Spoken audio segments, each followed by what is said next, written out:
വീട് ചെയ്യുമ്പോൾ ചെറിയ ചെറിയ എലമെൻറ്റുകൾ ആഡാക്കി കഴിഞ്ഞാൽ അതിനൊന്നുകൂടി ഭംഗി കൂടുതൽ കിട്ടും. അങ്ങനെയാണ് നമ്മൾ നോർമലി ഈ വീടിൻ്റെ ഡോർ ഫ്രെയിം എന്ന് പറയുമ്പോൾ 4x3 സൈസിലാണ് വരാറ്.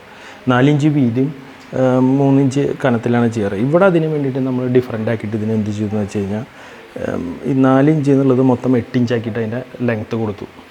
അപ്പോൾ മൊത്തം ഈ കട്ടിളയുടെ വീതിയിൽ നമുക്ക് ഈ ഡോറിൻ്റെ ഫ്രെയിമിന് നമ്മൾ അതിന് സെറ്റ് ചെയ്തു. അങ്ങനെ വരുമ്പോൾ നമ്മൾ ഈ വിൻഡോയിലൊക്കെ നമ്മൾ ഇൻറ്റീരിയർ ചെയ്യുന്ന സമയത്ത് ചെറിയൊരു ബോർഡർ എലമെൻറ്റുകൾ കൊടുക്കും.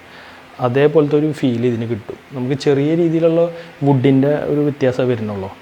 അപ്പോൾ ഈ ഡോറ് ക്ലോസ് ചെയ്ത് കഴിഞ്ഞാൽ നമുക്ക് അതിൻ്റെ വ്യൂ ഫീൽ ചെയ്യുന്നുണ്ടാവും. നല്ല മനോഹരമായിട്ട് അതിൻ്റെ ആ ഫ്രെയിം ഇങ്ങനെ മൊത്തം നമുക്ക് ഫീൽ ചെയ്യും. അധികം തിക്കിലിങ്ങനെ 3 ഇഞ്ചിൽ ആ കനം ഇങ്ങനെ നിൽക്കില്ല.